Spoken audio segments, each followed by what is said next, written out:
सर्वेभ्ये नमो नमः। आज हम अध्याय 10 का अध्ययन करेंगे। प्रहेलिका। प्रहेलिका पहेली को बोलते हैं। पहेली से हम सब परिचित हैं। यह ज्ञानवर्धन के साथ ही मनोरंजन का भी साधन है। अन्य भाषाओं की भांति संस्कृत में भी यह शब्दों के साथ खेलने की प्रक्रिया है। पहेलियों में जानबूझकर ऐसे प्रश्न रखे जाते हैं जिससे सामने वाले की बुद्धि की परीक्षा हो सके। इसलिए पहेलिका का एक अर्थ है कूटार्थ प्रश्न भी, यानी पेचीदे अर्थ के विषय में प्रश्न। प्रस्तुत पाठ में हम नारायण राम आचार्य काव्यतीर्थ द्वारा संपादित सुभाषित रत्न भंडागार से संकलित संस्कृत की कुछ पहेलिकाओं का अध्ययन करेंगे। इन्हें पढ़कर आप स्वयं देखेंगे कि पहेलिकाएं किस प्रकार हमारा एक साथ ज्ञानवर्धन और मनोरंजन करती हैं। चलो पहली पहेलिका पे आते हैं। प्रथम पहेली। अपदो दुर्गामी च साक्षरो न च पंडितः अमुखः स्फुटवक्ता च यो जानासि स पंडितः। अपदो दुर्गामी। अपदो यानी जिसके पैर नहीं हैं फिर भी दुर्गामी दूर तक जा सकता है। जिसके यहाँ पर जिसके विषय में बात की जा रही है उनके बारे में बताया गया है कि उसके पैर नहीं हैं लेकिन कहाँ तक जा सकता है, दूर तक जा सकता है। च साक्षरो न च पंडित है, उसमें क्या बताया गया है, अक्षर से युक्त होने पर भी, यानी अक्षर हैं उसमें फिर भी न च पंडित है, लेकिन पंडित नहीं है। अमुख है, मुख नहीं है, फिर भी स्फुट वक्ता, स्पष्ट बोलने वाला है, यानी स्पष्ट बात कह देता है। मुख न होने पर भी कैसी बात कहता है, स्पष्ट बात कह देता है।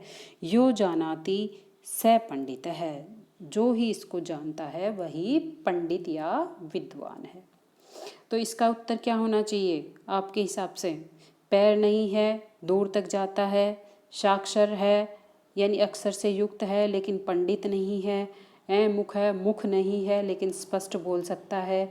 जिसको हम जानते हैं, इसको जो जान गया वही क्या कहलाएगा, पंडित या विद्वान। तो इसका उत्तर क्या हो जाएगा, पत्र हो जाएगा। पत्र है, ये क्या करता है, पैर नहीं है लेकिन दूर तक जाता है।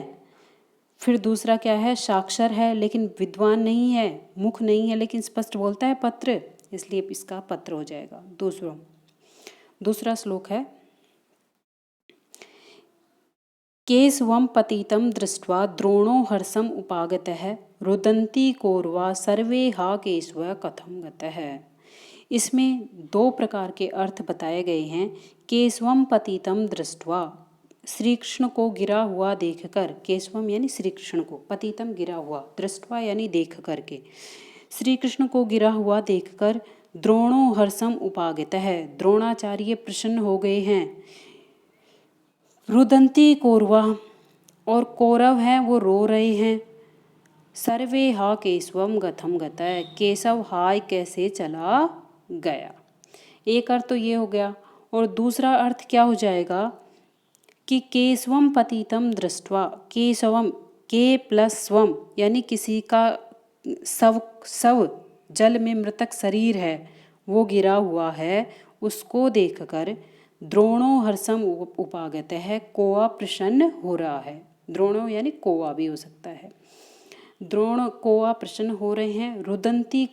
रुदंती कौरवा, कौरवा या श्रृंगाल हैं वो क्या कर रहे हैं, गीदड़ हैं वो रो रहे हैं।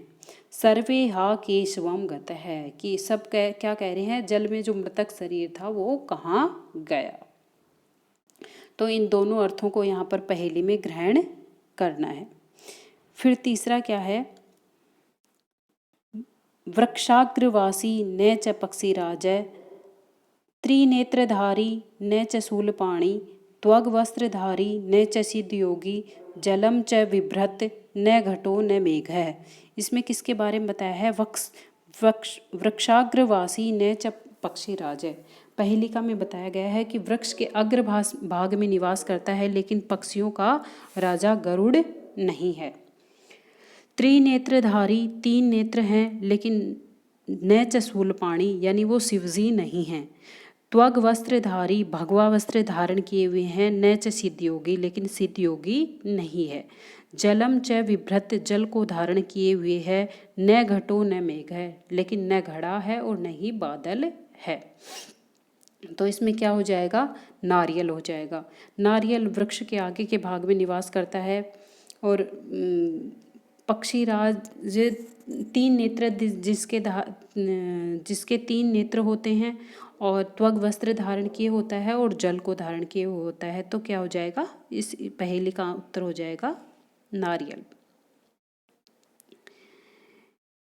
किम इच्छति चतुर्थ श्लोक है। किम इच्छति नरः काश्याम भूपानाम को रणे हितः को वंदे सर्वदेवानाम दिएताम एक उत्तरम।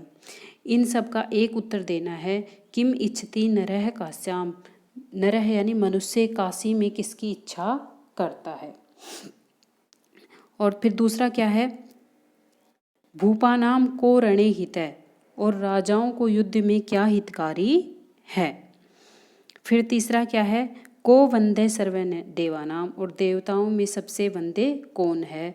दिएताम एक उत्तरम, इनका एक उत्तर होगा मृत्युंजय, क्योंकि काशी में मनुष्य क्या चाहता है, मृत्यु चाहता है। और राजाओं को युद्ध में क्या जीत चाहिए, जय चाहिए। और दोनों का एक साथ देवताओं में सबसे वंदे मृत्युंजय, जिसकी मृत्यु न हो सके, इसलिए तीनों का उत्तर क्या हो जाएगा, मृत्युंजय। अब है वह पहेली नंबर 5। आनंदति को अति अर्थम संजानानाम भूतले प्रबोध्यति पद्मानि तमांसी च निहंती कै। यहाँ पे दो प्रश्न हैं। एक तो आनंदिति को अति अर्थ है सजना नाम भूतले, सजना नाम सज्जन व्यक्तियों को, भूतले इस पृथ्वी पर, को यानी कौन सबसे अधिक आनंद प्रदान करता है, यानी पृथ्वी पर सज्जनों को सबसे अधिक आनंद कौन देता है। फिर दूसरा है प्रबोध्यति पद्मानी तमांसी च निहंती कै, कौन कमलों को खिलाता है और अंधकार को नष्ट करता है। प्रबोध्यति यानी खिलाता है, खिलाना या वो उगते हैं तो खिलते हैं ना फूल, तो वो खिलाना, खिलाता है किनको, कमलों को। और निहंती यानी हरण करता है, तमांसी यानी अंधकार को नष्ट करता है, यानी अंधकार को नष्ट करने वाला कौन है। तो इसमें पहले का मित्र हो जाएगा और दूसरे का क्या हो जाएगा, उदय, सूर्य। तो इसलिए इनका एक साथ उत्तर हो जाएगा मित्रोदय। वर्ग पहेली 5 का उत्तर क्या हो जाएगा, मित्रोदय। फिर वर्ग पहेली नंबर 6। भोजनान्ते च किं पेयं जयन्तः कस्य वै सुतः कथम विष्णुपदं प्रोक्तं तक्रम सक्रस्य दुर्लभम। भोजनान्ते भोजन के अंत में, च किं पेयम भोजन के अंत में क्या पीना चाहिए, और जयंत कस्य व सुतः जयंत किसका पुत्र है, कथम विष्णु पदम प्रोक्तम विष्णु के पद को क्या कहा गया है, तक्रम सक्रस्य दुर्लभ तक्र सक्र के लिए दुर्लभ है। तो इसके वर्ग पहेली का उत्तर है, ये पहेली के अंदर ही दिया गया है। जैसे भोजनान्ते च किं पेयम, तो इसमें लास्ट में दिया गया है तक्रम, तो तक्र यानी छाछ, भोजन के अंत में क्या पीनी चाहिए, छाछ। जयंत कस्य व सुतः, जयंत किसका पुत्र है, तो इसमें सक्र से दे रखा है, तो सक्र का पुत्र है। कथम विष्णु पदम प्रोक्तम, विष्णु के पद को क्या कहा गया है, तो विष्णु के पद को दुर्लभम यानी दुर्लभ कहा गया है। हर कोई विष्णु के पद को प्राप्त नहीं कर सकता है। फिर 7 नंबर की वर्ग पहेली है, कम संजगान है कृष्ण है का शीतल वाहिनी गंगा केदार पोषण करता कम बलवंतम न बाधते शीतम। इसमें फिर बताया गया है कम संजगान है कृष्ण है। इसमें पहला प्रश्न है कि कृष्ण ने किसका वध किया। का शीतल वाहिनी गंगा, और शीतल प्रवाह वाली गंगा कौन सी है। केदार पोषण करता कै, यानी वो लोग जो खेतों क्यारियों में पालन करने में संलग्न है, यानी खेतों में देखभाल करते हैं, वो कौन है। चौथा प्रश्न है कम बलवंतम न बाधते शीतम, किस बलवान को सर्दी नहीं लगती है। तो इस वर्ग पहेली का उत्तर भी इसी के अंदर है। जो पहला शब्द है कम और दूसरा सम जगाने का तो इसमें दोनों को एक साथ जोड़ेंगे तो उत्तर क्या हो जाएगा, कंस।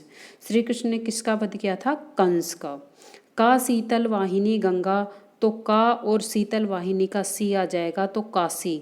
गंगा से भी ठंडा किसको माना गया है, काशी को बताया गया है। केदार पोषण करता, जो हमारा पालन पोषण करने वाला है, जो गेहूं फसल उगाता है, उनको क्या बोलते हैं, केदार। केदार का मतलब किसान जो खेतों में फल या सब्जियां या खेती करते हैं अपने लिए। कम बलवंतम न बाधते शीतम, कौन ऐसा बलवान है जिसको ठंड नहीं लगती, तो कम बलवंत है, इनको एक साथ जोड़ देंगे, जिसके पास कंबल है उसको कभी भी सर्दी नहीं लगती।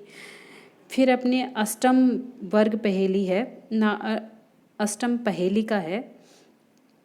सीमंत्रिषु का शांतः, राजा को अभूत गुणोत्तम है, विद्वद्वी का सदा वंद्या, अत्रैव उक्तम न बुध्यते।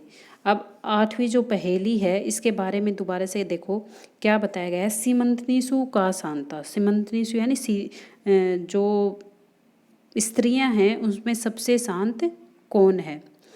राजा को अभूत गुणोत्तम है, और राजा है वो गुणों में सबसे अधिक उत्तम कौन है, राजाओं में सबसे अधिक गुणों में उत्तम कौन है। विद्वद्वी का सदा वंद्या, और विद्वानों में सबसे अधिक वंदनीय कौन है।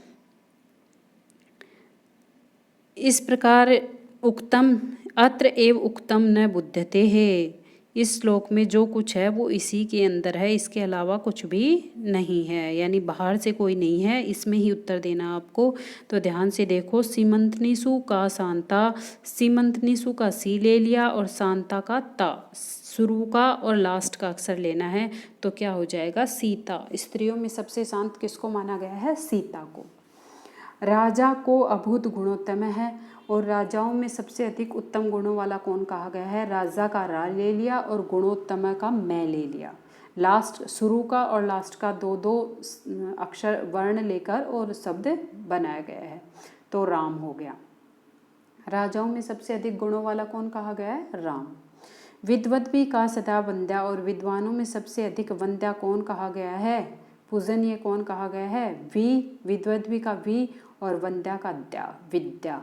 तो विद्या सबसे अधिक वंदे कही गई है। धन्यवाद है। जयतु संस्कृतम जयतु भारतम। यदि आपको मेरी वीडियो पसंद आए तो ज़रूर इसे लाइक और सब्सक्राइब करना।